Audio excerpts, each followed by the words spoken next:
करने वाले वक्ताओं के साथ इस समय में मैं स्वागत और अभिनंदन करता हूं। समस्त अतिथिगणों तक होती रहनी चाहिए। माननीय मुख्यमंत्री आप प्रयासों का एक दिया जलाते हैं, संकल्पों की, ताकि हमेशा हमेशा आगे बढ़ता रहे झारखंड, हर क्षेत्र हमारे यह प्रदेश औद्योगिक विकास की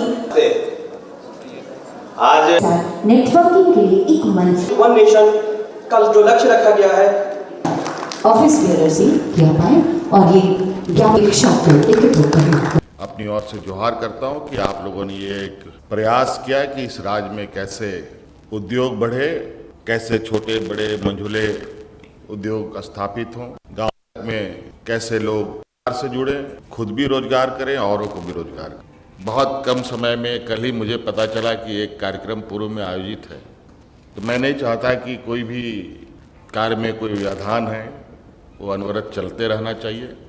मैं आज के इस कार्यक्रम में बहुत कुछ कहूँगा नहीं, लेकिन मैं आपको बिल्कुल आश्वस्त करना चाहता हूँ कि हमारे झारखंड राज्य में अवस्थित जितने भी उद्योग हैं और आने वाले उद्योग हैं जिनके बारे में हम चर्चा विचार कर रहे हैं, इन सब के प्रति हमारी बिल्कुल सकारात्मक सोच है और रोजगार सृजन कर की व्यवस्थाएं स्थापित हों, ऐसी हमारी सोच है।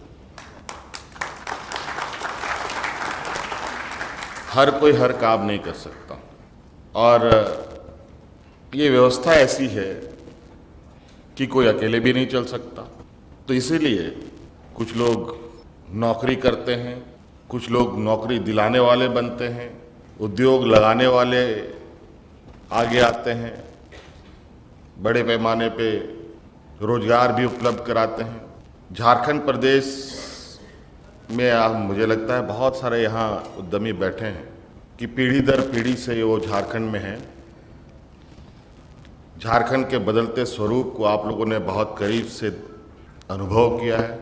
यहाँ के हर चीज़, यहाँ के हर एक सामाजिक, सांस्कृतिक, भौगोलिक सभी चीज़ों से आप अवगत हैं और तो मैं समझता हूँ कि जितने बेहतर तरीके से झारखंड चैम्बर ऑफ कॉमर्स के लोग इस राज्य को समझ पाएंगे, वो Mumbai Gujarat chamber of commerce के लोग नहीं समझ पाएंगे। तो मुझे बिल्कुल इस बात को कहने में कोई गुरेज नहीं है कि आपके साथ मिलकर इस राज्य के सर्वांगीण विकास की जो रास्ते हैं उसको तय करने का हमारा भी एक उद्देश्य है। और अभी आपने मंच से बताया गया कि सरकार ने स्टार्टअप पॉलिसी भी बनाई है।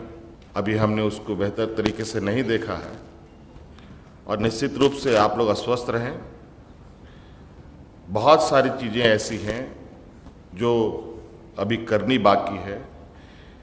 झारखंड प्रदेश तो कहा जाए कि आज के दिन में बिल्कुल इस क्षेत्र को लेकर बहुत चिंताएं नहीं की जा सकी, लेकिन ये भी बात सही है कि आज़ादी के बाद हमारे देश के नीति निर्धारकों ने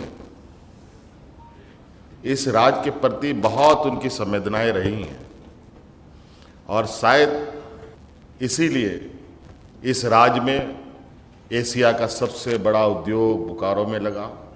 देश दुनिया में अलग नाम रखने वाला, अलग पहचान बनाने वाला टाटा उद्योग भी यहीं लगा। बिरला समूह की बहुत बड़ी उद्योग भी यहीं लगे। कोल इंडिया की तो सबसे अधिक गतिविधि झारखंड राज्य में ही है।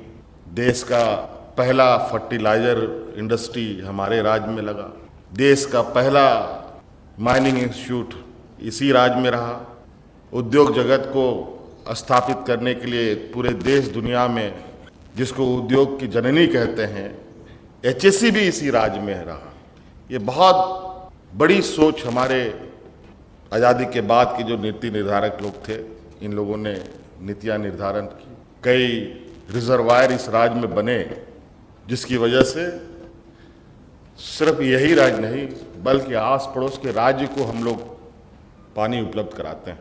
तो कई ऐसी चीज़ें हैं अगर हम उसको देखें, लेकिन ना जाने अचानक समय बीतता गया और जो चल पड़ी थी गाड़ी वो कहीं डिरेल हुई और नतीजा कई उद्योग बंद भी हुए, लोग बेरोजगार भी हुए और जो बड़े उद्योग लगे थे जिसको और बड़ा होना चाहिए था, बल्कि वो धीरे धीरे सिकुड़ता चला गया। तो मैं ये चाहता हूँ कि हम ऐसी नींव डालें जिसकी उम्र पीढ़ी दर पीढ़ी उसका लाभ ले पाए।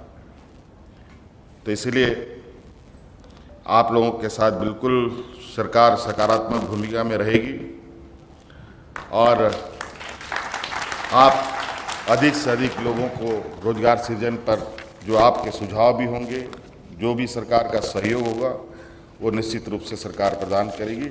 इन्हीं बातों के साथ बहुत बहुत धन्यवाद। सबको जोहार। यकीनन